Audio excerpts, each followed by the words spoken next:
Bonjour à tous, merci d'être avec nous et bienvenue dans Chine France, le journal, votre émission quotidienne d'information sur la Chine et les relations franco-chinoises. Voici les titres de l'actualité. Tension toujours entre la Chine et les États-Unis. Attaquée par Donald Trump, l'application TikTok annonce des poursuites contre le gouvernement américain. Construire un pont vers une île qui n'est pas une île, c'est le premier grand projet d'infrastructure chinois financé par l'Europe. C'est une première au monde, la Chine dévoile son tramway autonome. Et une pharmacie de médecine traditionnelle chinoise lance son Starbucks à elle. En France, nous sommes de plus en plus nombreux à apprécier le thé. La Chine est le berceau de la culture du thé par excellence. Nous nous rendrons à Enshi découvrir les secrets de cette boisson aux nombreuses vertus. L'application chinoise TikTok a déjà menacé d'engager des poursuites judiciaires contre le gouvernement américain, mais elle prévoit cette fois de mettre sa menace à exécution. Les États-Unis continuent de prétendre que les entreprises chinoises sont une menace pour leur sécurité nationale, mais même une évaluation de la CIA montre qu'il n'y a aucune preuve que la Chine a intercepté des données ou piraté les téléphones des utilisateurs. Et un groupe de réflexion américain a dit que la sécurité n'était certainement pas la vraie raison pour interdire certaines applications chinoises. Cela prouve une fois de plus que ce qu'ils appellent la liberté et la sécurité ne sont que des excuses pour la diplomatie numérique de la canonnière poursuivie par certains politiciens américains. Cela va à l'encontre des principes d'une économie de marché et d'une concurrence juste que les États-Unis ont toujours mis en avant. Cela viole les règles du commerce international, porte atteinte aux intérêts des autres pays et nuira aux États-Unis eux-mêmes. ByteDance, propriétaire de la populaire plateforme vidéo TikTok, a annoncé dimanche qu'il intenterait mardi une action en justice contre le gouvernement américain pour protéger ses droits et intérêts, tout en commençant à préparer un plan de fermeture de son entreprise aux États-Unis. Dans un communiqué, ByteDance a déclaré qu'au cours de l'année écoulée, ils avaient cherché avec sincérité à communiquer avec le gouvernement américain et qu'ils avaient fourni des solutions concernant leurs préoccupations. Mais l'administration américaine n'a pas tenu compte des faits et a désobéi aux procédures juridiques nécessaires et a tenté de s'insérer dans les négociations entre les entreprises privées. Outre l'action en justice, l'entreprise se prépare également au pire avec un plan de fermeture pour maintenir ses employés aux États-Unis en place, même si l'application TikTok est bloquée dans le pays.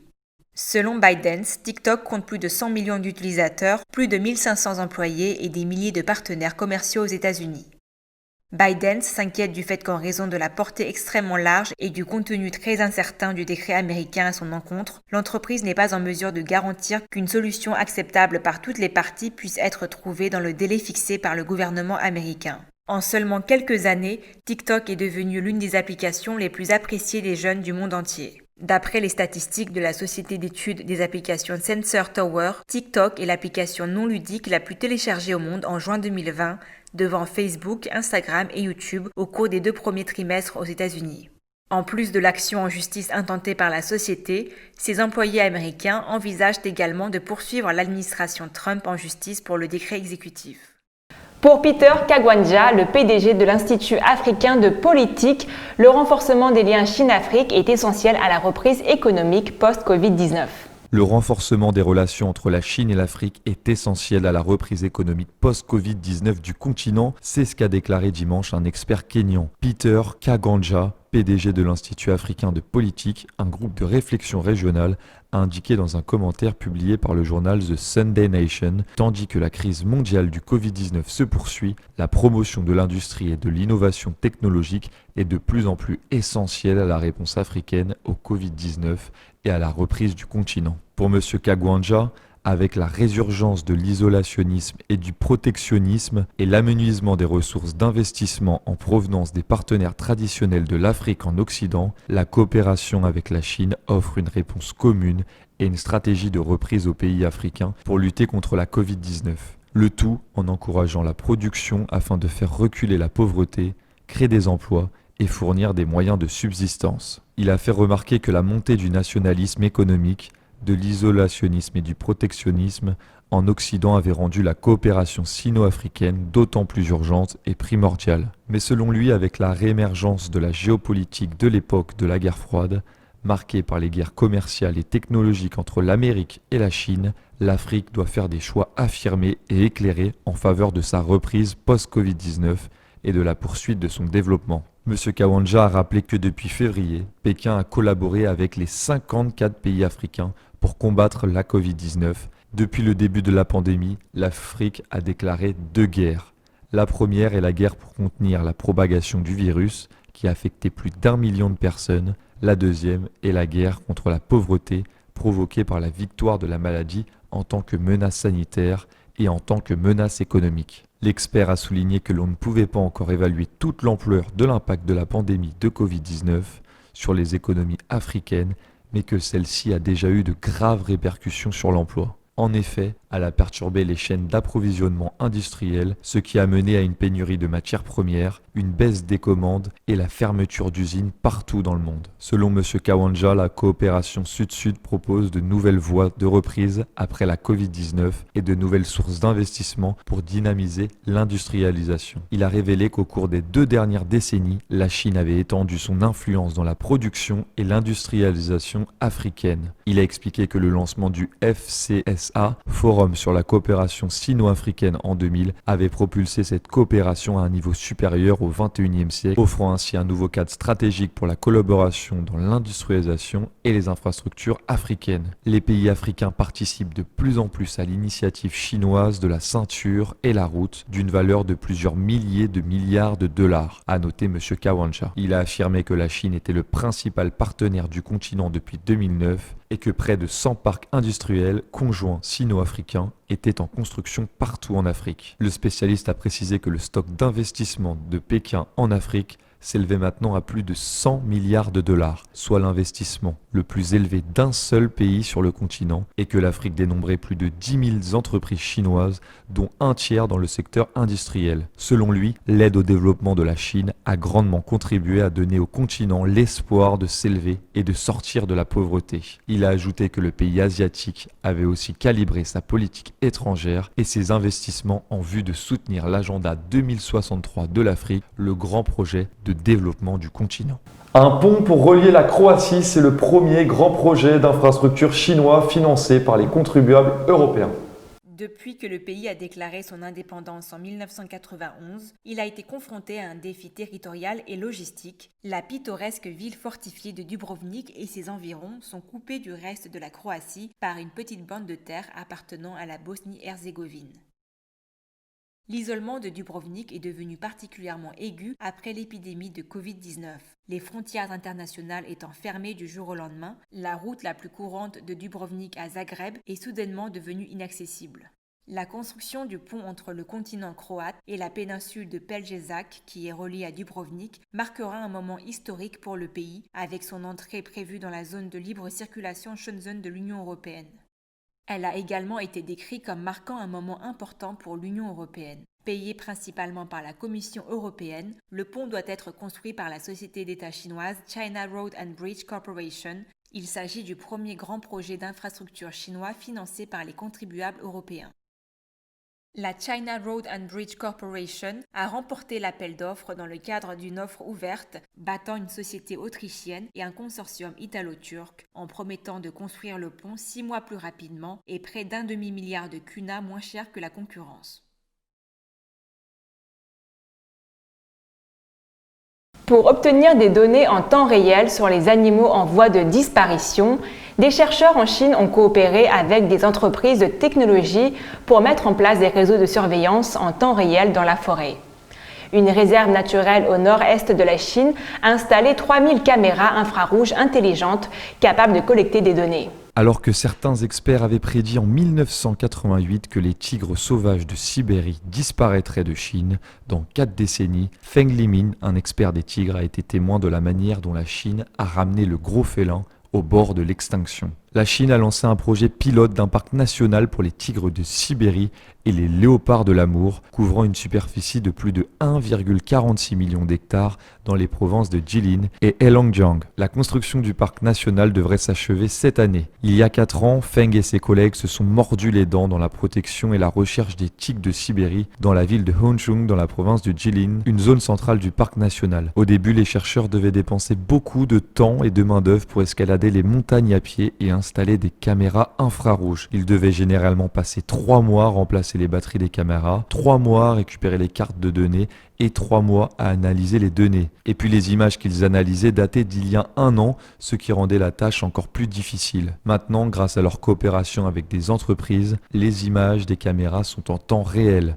Les appareils peuvent relayer des images et des vidéos haute définition d'animaux et collecter des données sur les ressources naturelles telles que le sol, l'eau et l'air. Le système de surveillance utilise l'intelligence artificielle pour enregistrer les apparitions des animaux et l'analyse des mégadonnées permet aux chercheurs de connaître l'état des différentes espèces et habitats. Il permet aussi d'obtenir des données sur l'environnement et les ressources naturelles, mais aussi de détecter un animal en fonction d'une posture, une démarche, la couleur ou le motif d'une fourrure. Le nombre de caméras infrarouges intelligentes est passé à plus de 3000 contre plus de 100 en 2018. D'autres caméras de ce type seront installées dans la forêt. Les tigres de Sibérie, également connus sous le nom de tigres de l'amour, vivent principalement dans l'extrême-orient et le nord-est de la Chine. Une des espèces les plus menacées au monde, environ 500 tigres de Sibérie vivent à l'état sauvage. Avec l'intensification des efforts de protection, notamment l'introduction d'une interdiction d'exploitation forestière et d'un parc national, le nombre de tigres a rebondi en Chine. Au total, 10 tigres de Sibérie sauvages ont été élevés dans le parc entre 2017 et 2019, a déclaré l'administration du parc. Les résultats de la surveillance montrent une augmentation marquée des tigres sauvages de Sibérie et des léopards de l'amour dans le parc pilote. 6 familles reproductrices de tigres de Sibérie et 5 familles reproductrices de léopards de l'amour ont été suivies. Une méthode qui porte ses fruits puisqu'on estime une forte augmentation de jeunes animaux. Les efforts de conservation de la Chine pour protéger les tigres sauvages de Sibérie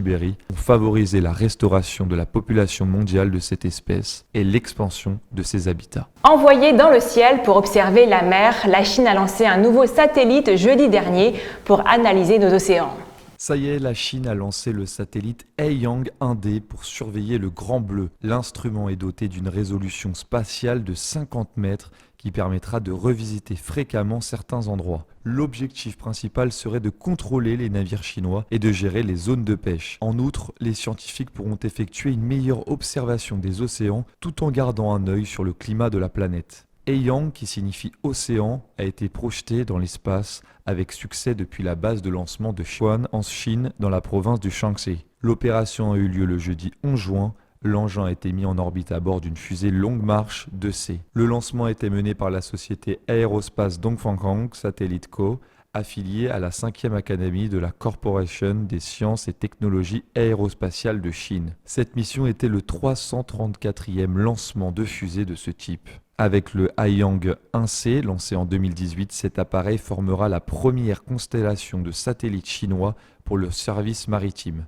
Il doublera les données d'observation des océans, a déclaré Xinhua, le porte-parole de la CNSA, China National Space Administration. Le satellite d'environ 650 kg est situé en orbite autour de la Terre à une distance de 520 km. Il a une durée de vie de 3 ans. L'appareil dispose de 2 radars embarqués, dont le SWIM français, qui mesure la direction et la longueur d'onde des vagues, et le SCAD chinois, qui analyse la force et la direction des vents. L'instrument examinera les vents et les vagues à la surface de la mer. Ainsi, les climatologues pourront mieux comprendre les interactions entre les océans et les atmosphères et avoir les meilleures précisions sur des phénomènes comme les fortes tempêtes ou les cyclones. Les données obtenues devraient permettre d'améliorer les prévisions météorologiques marines et aider à prédire les effets du changement climatique. D'après Bezhao Gang, directeur de la commission des sciences et technologies de la société China SpaceArt, l'efficacité de l'observation sera doublée. La Chine a investi des milliards d'euros dans le secteur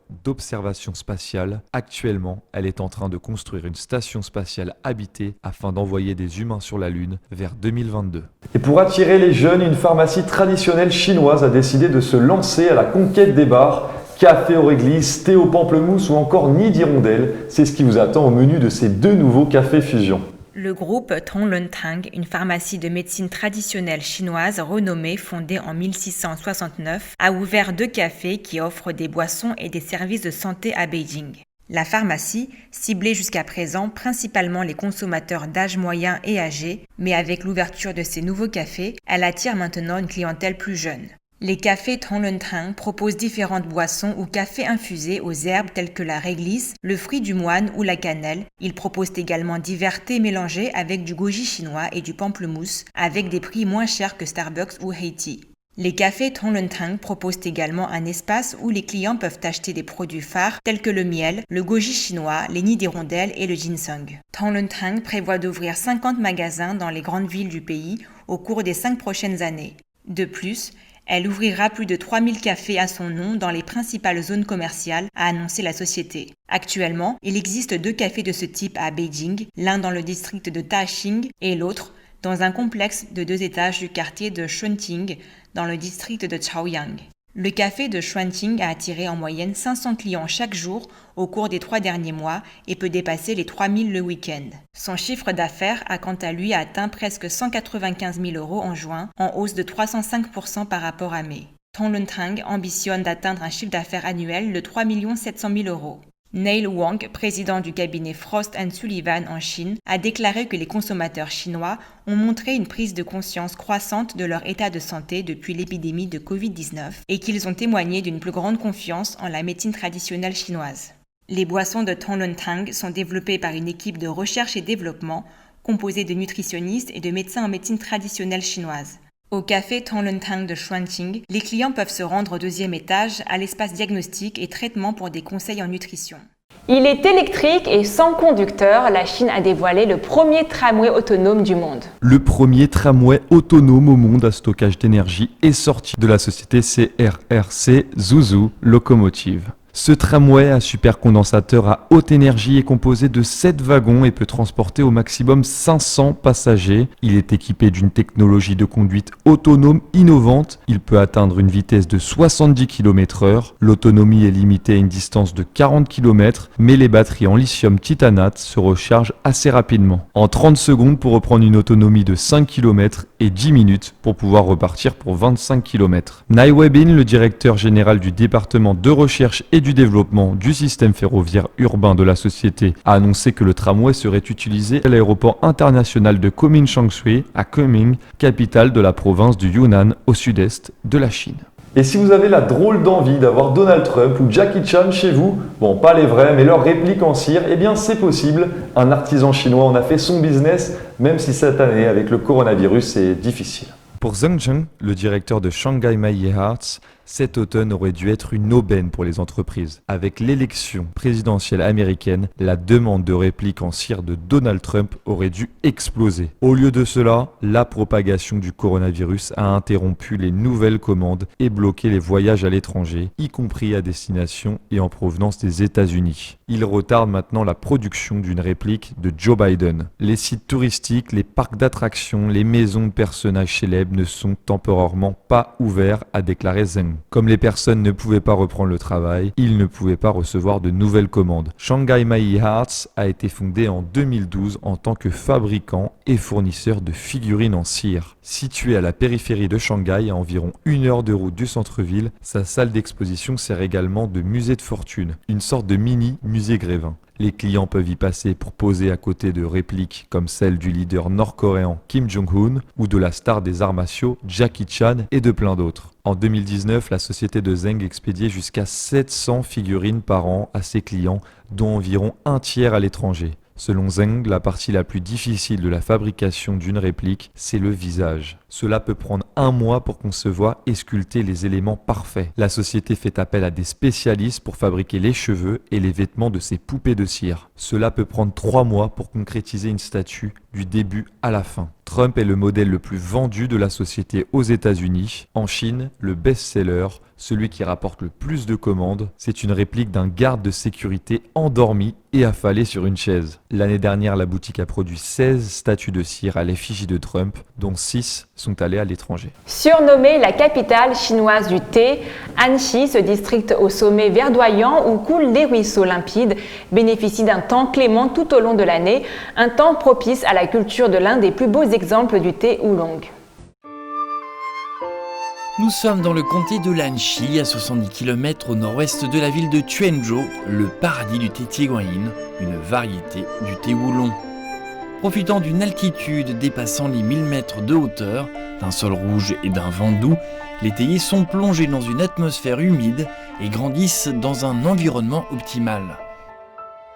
Les habitants de l'Anchi sont d'ailleurs très reconnaissants des bienfaits de l'industrie du thé, puisque leur comté dispose de l'un des PIB les plus forts de Chine.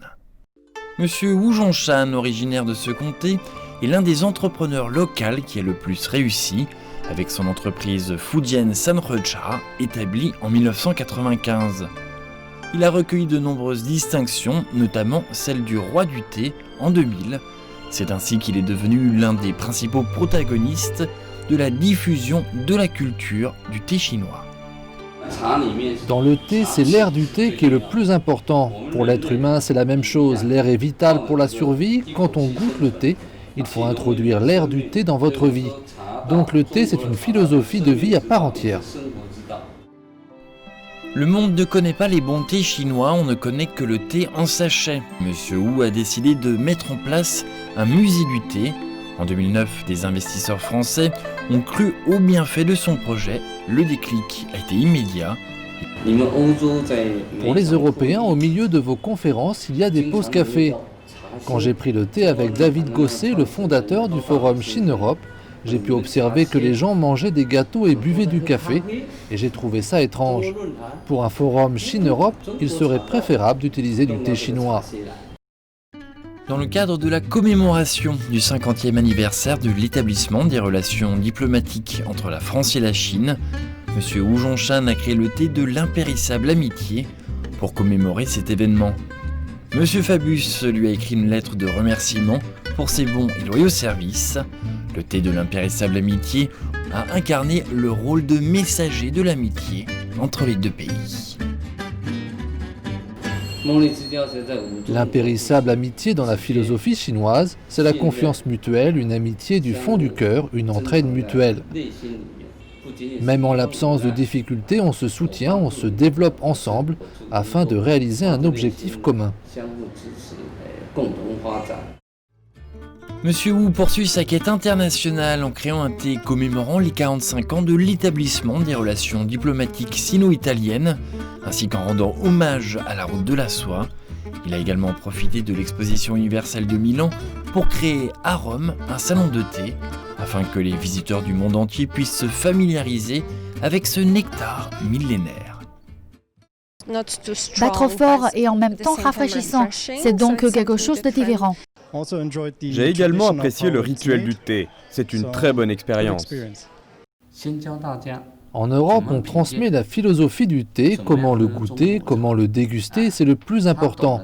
Ils le comprennent, en tombent amoureux, c'est tout naturellement qu'ils le choisissent. En Chine, près de 83 millions de paysans travaillent dans l'industrie du thé. C'est une période de changement, la période la plus propice pour développer le thé chinois. Le thé, la porcelaine et la soie symbolisent l'ancienne route de la soie. C'est à travers ces trois objets que la population chinoise communiquait avec le monde extérieur. Une ceinture, une route est donc également une bonne opportunité commerciale. En Chine, on dispose d'un vaste territoire, il y a une grande diversité de thé, une longue histoire. Je crois qu'on peut proposer une grande variété de choix aux consommateurs du monde entier. Monsieur Wu nous confie les raisons pour lesquelles il a choisi la vocation du thé, évoquant les trois piliers chinois de la réussite, la bonne opportunité, la location privilégiée, ainsi que la bonne relation avec autrui. Cet entrepreneur souhaite éperdument faire connaître cette façon de vivre au monde entier.